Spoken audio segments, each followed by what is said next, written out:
What would you say made you decide to use the ReadSpeaker suite of tools for text to speech versus, another competitor? And would you say that the ease of implementation and support was what you were expecting or better, or how would you dive into that?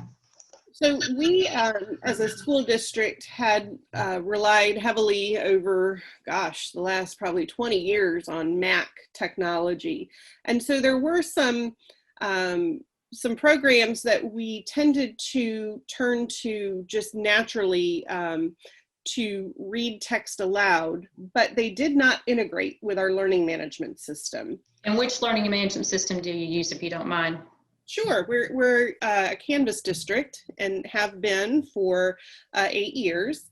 And so one of my tech folks happened to be at InstructureCon and visited a booth in the vendor hall and struck up a conversation with some members of your team at that event and came back and said, I really think we should take a deeper look at this specific tool because it will integrate with the learning management system, meaning that it would be able to do a better job of reading all of the content in the online courses. And in looking at that then with the rest of the team and my special education staff members, we also were impressed with the number of languages that it could translate to. So we saw some additional ways that it could support populations of learners just above and beyond students who had special education accommodations. And so it was also super easy to plug in.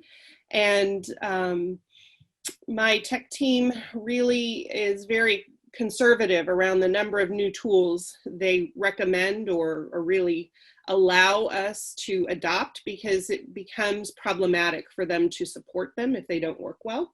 Mm-hmm. But my tech guy who first encountered ReadSpeaker at InstructureCon likes to say that he doesn't actually know your tech support number or how to really get help. And that's a good thing in his book, because if he hasn't had to look that up very often, then that's a great thing. It means that he can set that tool and forget about it.